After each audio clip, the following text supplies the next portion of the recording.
Luz y sal, hermanos. Muy buenos días. Esta semana nos toca ver la lección número 34, titulada La espiritualidad como cimiento, esencia del equipo laico al servicio de la pastoral. En esta lección contemplaremos los elementos componentes de la esencia del equipo que conforma la escuela de pastoral. Ahora veremos cómo el equipo de pastoral ha sido conformado, qué propósito y finalidad tienen y cuál es el modelo a seguir para poder cumplir con esta obra que tenemos por delante, con esta misión. Bien, para empezar, el Instituto de Formación para Laicos al Servicio de la Pastoral Parroquial, por sus siglas IFLSPP, nació en septiembre de 1975, debido a que se presentaba la necesidad de impartir instrucción y formación religiosa a los miembros de este equipo. Bien, para poder entender la esencia del equipo de pastoral, será necesario revisarlo en tres partes. La primera, espiritualidad, posteriormente sus principios y sus propósitos. Vamos a comenzar con la espiritualidad. ¿Qué entendemos por esto? Lo entendemos como el conjunto de disciplinas que definen y sostienen la vida interior de la persona. Es el conjunto de normas morales y espirituales del comportamiento. Ya lo hemos visto en lecciones anteriores, donde vemos que la moral debe ser la que rige nuestra conducta, esa moral cristiana que debemos de tener si somos parte de este equipo de pastoral.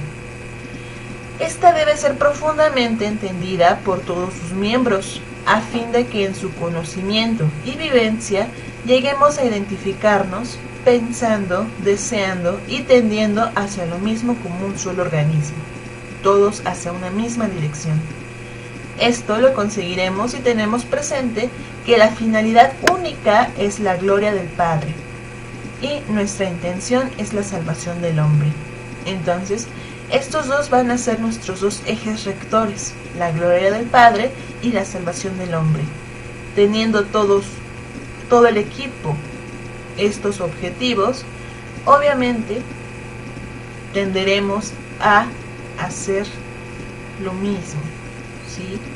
Cuando nosotros nos sentimos comprometidos, como decimos, con el chaleco bien puesto, pues jalaremos hacia un mismo rumbo, como equipo.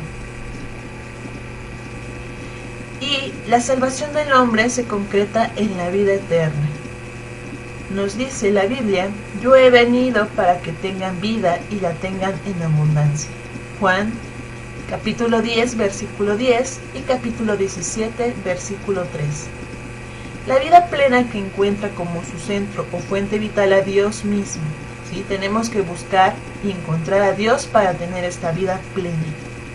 Esta es la vida eterna, que te conozcan a ti, el único Dios verdadero, y a tu enviado Jesucristo. Juan capítulo 17, versículo 3.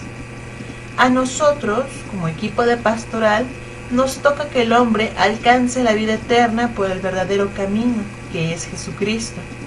El cómo alcanzaremos nuestra finalidad y nuestra intención lo encontraremos en Jesucristo, buen pastor, como modelo. ¿Sí? Jesucristo, buen pastor, va a ser nuestro modelo a seguir para poder lograr esos objetivos que tenemos, la salvación del hombre y la gloria del Padre. Es por ello que en esta imagen vemos a Cristo, buen pastor, ¿sí? Y del reverso vemos el equipo laico al servicio de la pastoral, su espiritualidad, sus principios y sus propósitos, ¿sí? Divididos en estas partes. Y dice: mirad si sois en verdad sus ovejas, si le conocéis, si habéis alcanzado la luz de la verdad, si le conocéis no solo por la fe, sino también por el amor, no solo por la credulidad, sino también por las obras. San Gregorio Magno, humilde. ¿Sale? Muy bien. La disposición la encontraremos en la imitación de María, Madre de la Iglesia, ¿sí? Entonces, esa disposición debemos de tenerla como María la tenía. Siguiendo su ejemplo, hallaremos cómo edificarnos y cómo edificar a nuestros hermanos.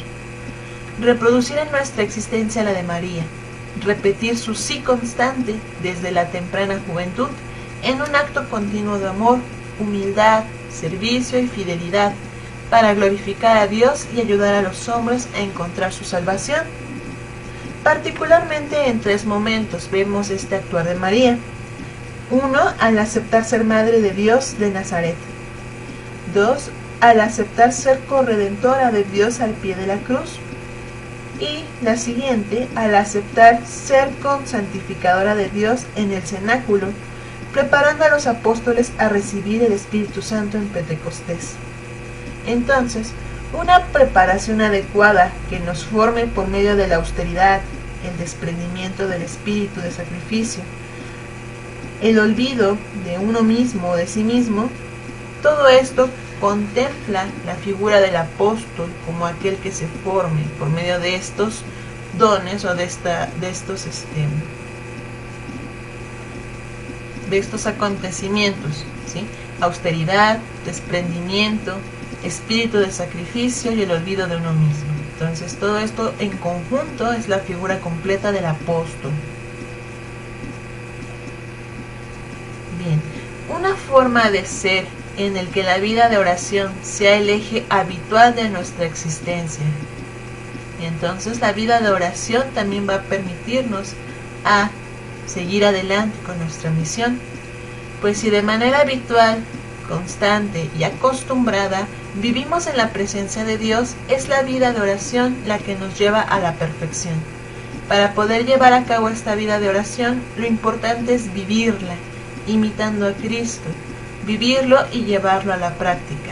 Esto es muy importante, no nada más es orar, ¿no?, por el simple hecho de repetir, sino que debemos entender nuestras oraciones, debemos de tener este encuentro con Dios y vivirlo, llevarlo a la práctica, que no solamente se quede ahí, en esas 4 paredes.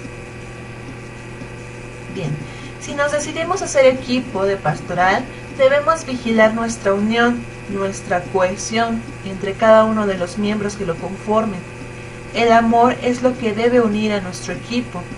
El amor es nuestra cohesión. Esto puede darse hasta que cumplamos esta máxima: admirar las cualidades de los demás y olvidar sus defectos. Si nos olvidamos de los defectos de los demás, sin olvidar los nuestros, para fijarnos únicamente en sus virtudes, entonces será cuando los encontremos dignos de ser amados. Si yo me pongo a ver que mi compañero tiene tales defectos, pues me va a ser difícil poder amarlo.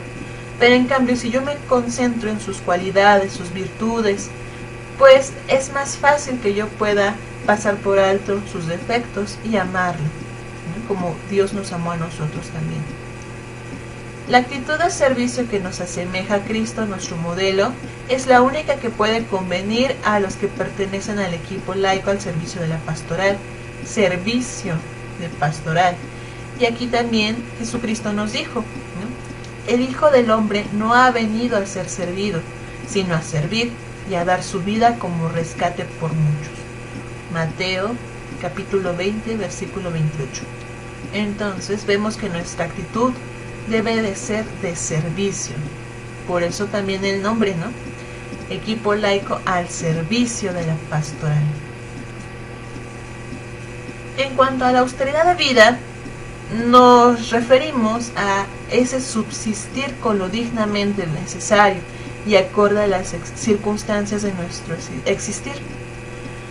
No es esa ambición de querer más, ¿no?, de que tenemos lo necesario, lo suficiente para tener una vida digna y querer ese más, ¿no? Eso ya sería ambición. O por el contrario, que nos haga falta para vivir dignamente. Esa es la palabra clave, dignamente. Entonces la austeridad de vida es vivir con lo digno, ¿no?, con lo que podemos estar cómodos, sin necesidad de presunciones o al contrario de carencias. Todo esto ha de ser al impulso del Espíritu Santo, ya que siempre debemos tener presente que entre los atributos del Divino Espíritu está el poder del Padre. Es por ello que el poder de la predicación, el poder del convencimiento, el poder que mueve a oír la palabra de Dios y el poder que mueve a la conversión son obras del Espíritu Santo. De manera que el apóstol, nosotros, cada uno de nosotros debe acudir a él en demanda de luz, sabiduría, fortaleza, sin cuyos dones el apóstol no es nada, sin cuyos dones nosotros no somos nada. ¿Sale? Cuando venga él, el Espíritu de verdad, os guiará hasta la verdad completa, pues no hablará por su cuenta, sino que hablará lo que oiga, y os anunciará lo que ha de venir. Él me dará gloria, porque recibirá de lo mío, y os lo comunicará a vosotros. Juan capítulo 16, versículos 13 y 14. Entonces, siempre debemos de pedir la ayuda del Espíritu Santo. Cuando nosotros vayamos a hablar, a actuar, ¿no? A hacer esta pesca, que ahorita más adelante les voy a explicar, entonces debemos de encomendarnos y pedir el auxilio del Espíritu Santo. La llamada del buen pastor. Dice, tengo además otras ovejas, también a estas las tengo que traer. Juan capítulo 10, versículo 16. Cristo es el buen pastor de todos los hombres. La vida nueva, revelada en su resurrección, es al mismo tiempo vida para nosotros, don para todos. Cristo buen pastor es una inspiración para la Iglesia. Desde el principio, la Iglesia ha sido llamada a compartir con Él la solicitud por la vida de Dios en las almas humanas. Aquí tiene su principio la vocación cristiana, con toda su riqueza y con cada forma concreta a un tiempo. Cristo buen pastor nos da una motivación peculiar para las vocaciones sacerdotales y religiosas entre el pueblo de Dios. Precisamente por referencia a ello, la oración Reina Caeli nos permite suplicar fervientemente como Madre de la Iglesia a María que interceda por la promoción en esta causa importante que es la llamada de las ovejas. Entonces, vemos aquí que Jesús nos dice, también tengo otras ovejas que hay que traer, ¿no? Entonces, este deber traer, en cada generación vamos a encontrarlo, ¿no? Debemos de salir en búsqueda de esas otras ovejas para poder ser traídas a este redil del Señor, ¿sí? Leo esta parte que dice, el buen pastor en cada generación tiene otras ovejas que debe traer y en cada generación va en busca de quienes compartan su solicitud evangélica, la solicitud pastoral por las almas de los hombres. Entonces, a esto me refiero con pesca, ¿no? ¿Qué tiene que ver los peces con las ovejas? Bueno, pesca es como cuando nosotros pues lanzamos la red, ¿no? Caen los peces y los atraemos hacia nosotros. Entonces, algo así también nosotros debemos de hacer con las demás ovejas que son nuestro prójimo, ¿sí? Habrá gente que necesite escuchar la palabra de Dios, que esté alejada, que en estos momentos de su vida se encuentra en tribulación y necesita como esa luz que nos da Cristo. Entonces, nuestro papel como equipo de pastoral es también atraer a esas personas para que conozcan la palabra de Dios, ¿sí? Para que encuentren esa luz que les hace falta en su vida. Entonces, por ello es importante esta parte, esta labor del llamado del buen pastor, para que sus otras ovejas también las traigan hacia hacia la luz. En cuanto a los principios y propósitos de la pastoral, tenemos en principios, que son las verdades esenciales que norman la conducta de alguien.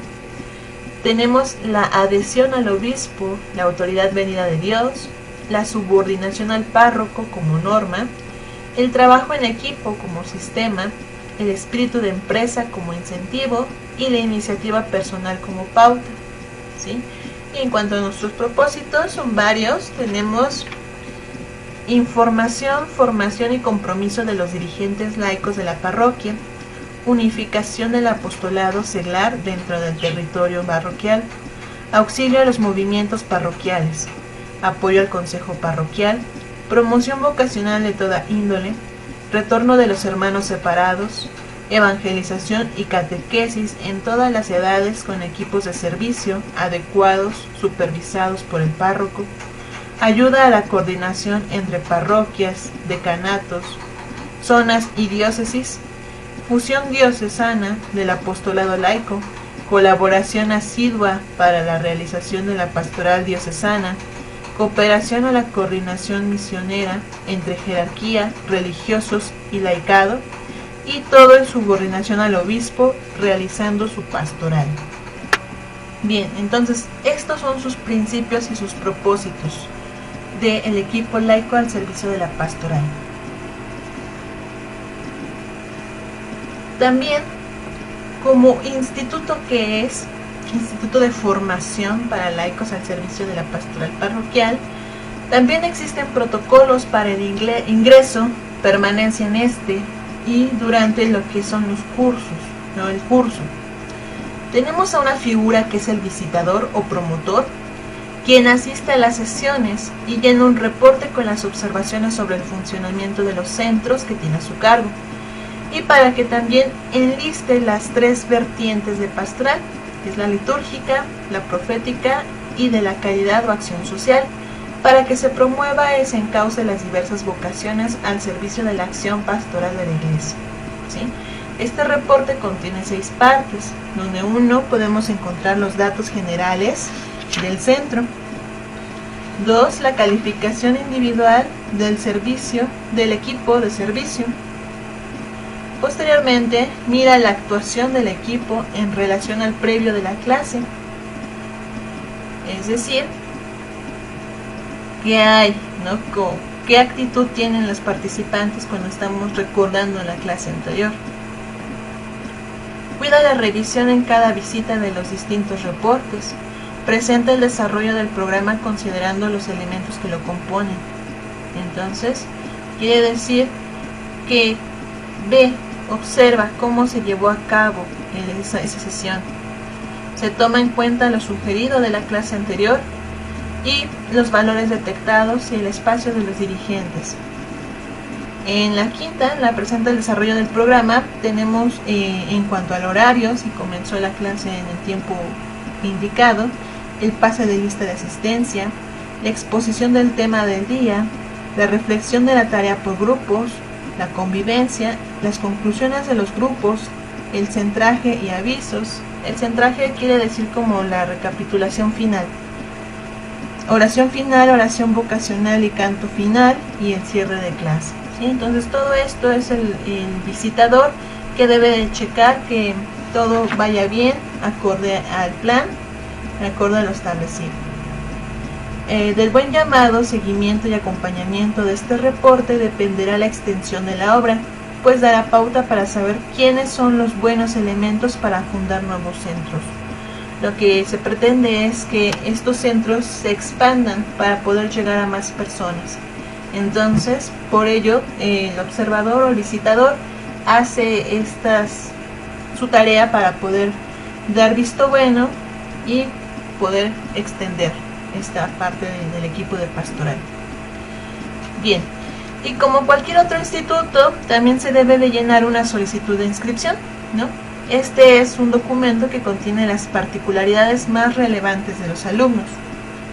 Con objeto de que el equipo tenga oportunidad de conocerlo y así poder servirle mejor, es necesario que a la hora de que se mande la solicitud, el equipo de pastoral revise con conciencia y detalladamente estos documentos. Este se debe manejar con respeto y discreción. No es andar divulgando, andar criticando, sino todo lo contrario, ¿sí? Nada más para conocer cómo es el alumno y así poder atender a sus necesidades. Mire todos los del equipo en los alumnos, a ellos encomendados a la altísima dignidad de hijos de Dios, que son a quien un día tendrán que dar cuenta de cómo trataron a los consiervos que Él les confió colocándolos bajo su cuidado. Entonces el equipo de pastoral debe de cumplir con su misión, con los nuevos alumnos, que es darles a conocer la palabra de Dios, invitarlos a que pues haya esta conversión de vida, ¿no? De un mejor camino que nos guíe hacia la gloria del Padre y a la salvación. Entonces, pues algún día vamos a tener que dar cuenta de lo que estamos haciendo, de cómo estamos tratando a estos alumnos, de cómo estamos llevando a cabo esta misión, ¿sí? Y en esta solicitud, pues básicamente nos pide lo que cualquier solicitud trae, ¿no? Que es principalmente, pues si es hombre o mujer, masculino o femenino, el sexo, la edad, el estado civil, la ocupación, a qué se dedica, si es campesino, obrero, comerciante, artesano, de la industria, empleado oficinista, profesionista, empresario, banquero, su situación económica. Esto es principalmente pues para poder también colaborar con lo que se vaya presentando en la iglesia, ¿no? Su escolaridad, su religiosidad, tiene por objeto significar únicamente el grado de formación religiosa que tiene el alumno, para ayudarle en esto su vida interior o espiritualidad, que es solo conocida por Dios. ¿Sí? Aquí pues viene como una clasificación de letras, donde tenemos que la C es si nunca participó en alguna congregación parroquial, la B si en alguna ocasión ha pertenecido o pertenece a una congregación, y A si pertenece a más de una, ¿no? A esto se refiere la religiosidad, ¿no? Enseguida al reverso de la solicitud pues se vacían los datos y ya vamos viendo la suma individual de los valores aquí expresados en esta solicitud de inscripción. Entonces pues es importante todo esto para poder cumplir nuestro objetivo, ¿sí? Para poder llegar a la gloria del Padre, a la salvación de los hombres, y pues cada generación, cada septiembre, ir comenzando con esta nueva obra, ¿no? Esta obra de enseñar la palabra de Dios, y con todo lo que ya hemos visto, ¿no? Desde la vida en oración, ¿sí? Desde estos propósitos que tenemos de aprender de Dios, de servir a la iglesia y estar más en comunión con esto, ¿no? Obviamente no en un equipo de escuela, como lo podríamos ver, ¿no? En una escuela, pues, las que hemos asistido, sino que con más amor, ¿no? Con esta unión, esta cohesión que nos da el amor, los valores, nuestra moral, ¿sí? Bien, bueno, vamos a pasar por último a nuestras preguntas de reflexión para poder cerrar el tema. Tenemos como reflexiones: ¿notaste que la función esencial de Jesús buen pastor es transmitir la vida a sus ovejas? Y esto nos lo hace saber el Papa, nos hace ver el Papa en relación con su propia resurrección. ¿Qué ideas inspira a la Iglesia, a todos y cada uno de sus miembros, la figura del buen pastor? ¿Cómo surge de la función misma del buen pastor la vocación cristiana en general? Esto es, el llamado a todos los cristianos para colaborar en la pastoral de Jesús. ¿De qué manera en María se enlazan el ser a la vez madre de Cristo buen pastor y madre de la Iglesia? ¿Cómo cumplen los miembros del equipo laico al servicio de la pastoral la tarea de traer otras ovejas al redil de Jesucristo buen pastor y al regazo de María madre de la Iglesia? Bueno, muchísimas gracias por su atención, y pues los invito a seguir esta parte, ¿no? A este modelo de Jesucristo buen pastor y de María madre de la Iglesia siempre viva. Muchísimas gracias, tengan un excelente domingo.